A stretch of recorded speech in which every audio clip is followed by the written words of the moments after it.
Chapter 1. The Burning Cottage. It was at 9:30 on a dark April night that all the excitement began. The village of Peterswood was perfectly quiet and peaceful, except for a dog barking somewhere. Then suddenly, to the west of the village, a great light flared up. Larry Dakin was just getting into bed when he saw it. He had pulled back his curtains so that the daylight would wake him, and he suddenly saw the flare to the west. "Golly! What's that?" he said. He called to his sister. "Daisy, I say, come here and look. There's a funny flare-up down in the village somewhere." His sister came into the bedroom in her nightdress. She looked out of the window. "It's a fire," she said. "It looks pretty big, doesn't it? I wonder what it is. Do you think it's someone's house on fire?" "We'd better go and see," said Larry, excited. "Let's get dressed again. Mummy and Daddy are busy, so they won't know anything about the fire. Come on, hurry." Larry and Daisy dressed quickly and then ran down the stairs and out into the dark garden. As they went down the lane, they passed another house and heard the sound of hurrying footsteps coming down the drive there. "It's Pip, I bet," said Larry, and shone his torch up the drive. The light picked out a boy about his own age, and with him a small girl of about 8. "Hello, Bets! You coming too?" called Daisy, surprised. "I should have thought you'd have been asleep." "Larry!" called Pip. "It's a fire, isn't it? Whose house is burning, do you think? Will they send for the fire engine?" "The house will be burnt down before the firemen come all the way from the next village," said Larry. "Come on, it looks as if it's down Haycock Lane." They all ran on together. Some of the villagers had seen the glare too, and were running down the lane as well. It was exciting. "It's Mr. Hick's house," said a man. "Sure as anything, it's his house." They all poured down to the end of the lane. The glare became higher and brighter. "It's not the house," cried Larry. "It's the cottage he works in the garden, his workroom. Golly, there won't be much left of it." There certainly wouldn't. The place was old, half-timbered and thatched, and the dry straw of the roof was blazing strongly. Mr. Goon, the village policeman, was there, directing men to throw water on the flames. He saw the children and shouted at them. "Clear off, you! Clear off!" "That's what he always says to children," said Bets. "I've never heard him say anything else." It was not the least use throwing pails of water on the flames. The policeman yelled for the chauffeur. "Where's Mr. Thomas? Tell him to get out the hosepipe he uses to clean the car." "Mr. Thomas has gone to fetch the master," shouted a woman's voice. "He's gone to the station to meet the London train." It was Mrs. Minns, the cook, speaking.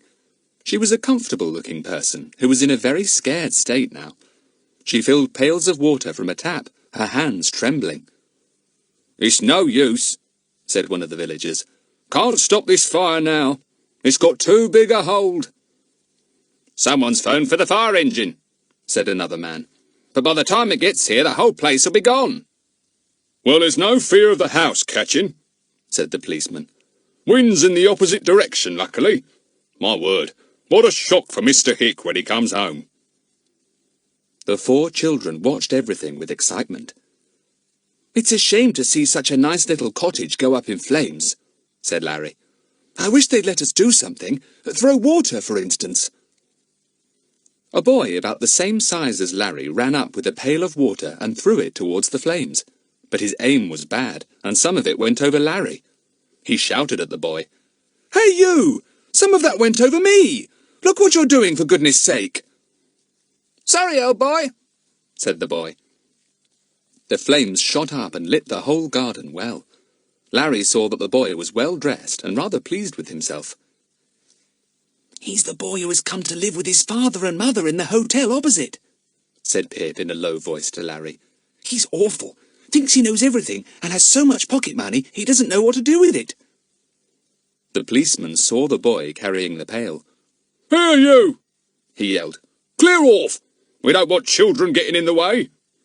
"I'm not a child," said the boy indignantly. Can't you see I'm helping?" "You clear off," said Mr. Goon. A dog suddenly appeared and barked round the policeman's ankles in a most annoying way. Mr. Goon was angry. He kicked out at the dog. "This your dog?" he called to the boy. "Call him off." The boy took no notice, but went to get another pail of water. The dog had a wonderful time round Mr. Goon's trousered ankles. "Clear off," said the policeman, kicking out again. Larry and the others chuckled. The dog was a nice little thing, a black Scotty, very nimble on his short legs. "He belongs to that boy," said Pip. "He's a topping dog, absolutely full of fun. I wish he was mine." A shower of sparks flew up into the air as part of the straw roof fell in. There was a horrible smell of burning and smoke.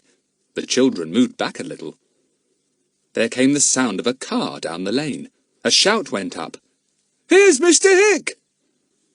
The car drew up in the drive by the house. A man got out and ran down the garden to where the burning cottage stood.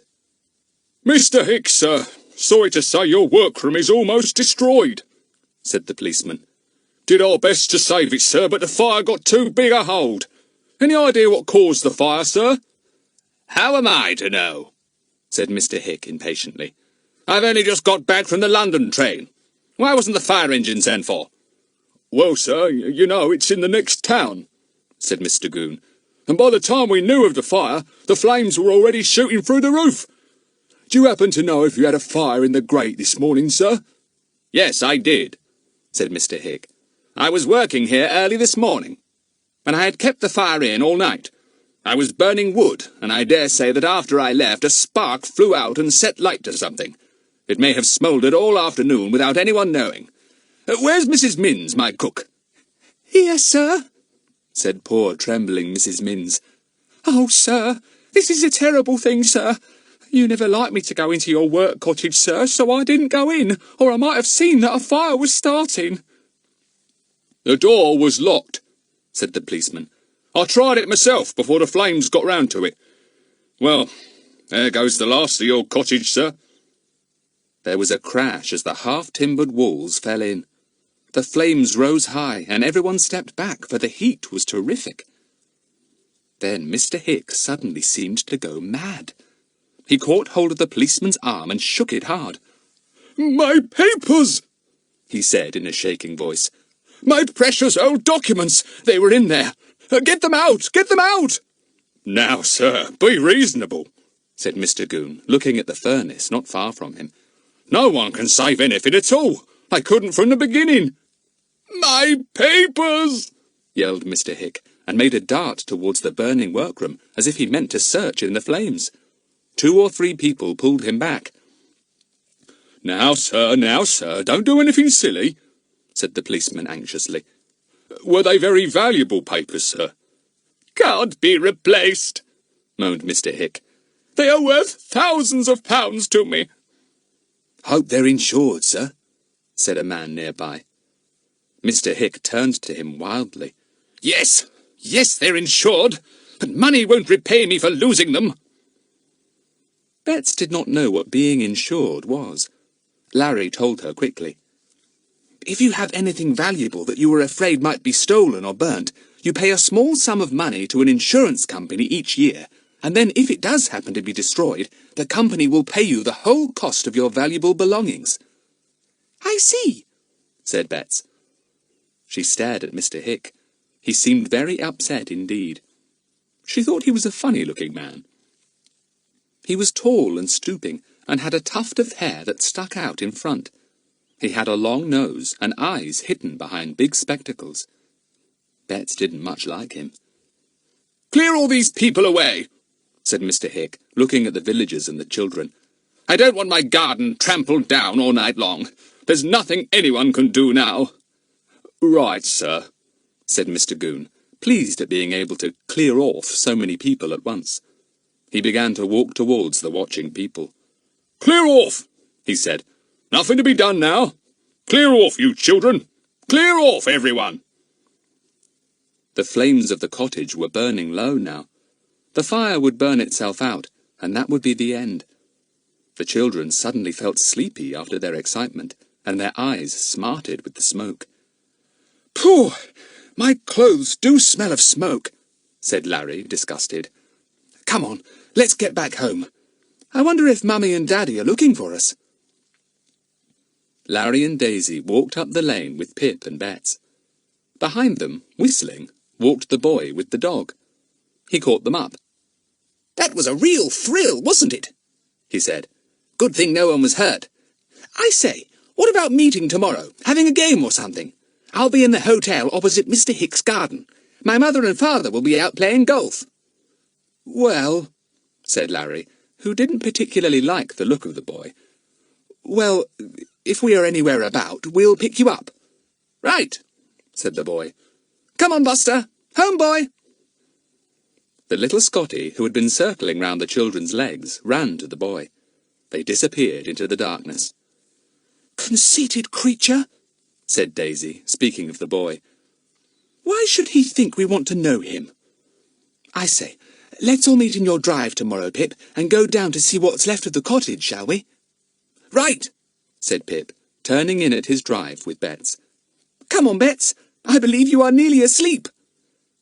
Larry and Daisy went on up the lane to their own home. They yawned.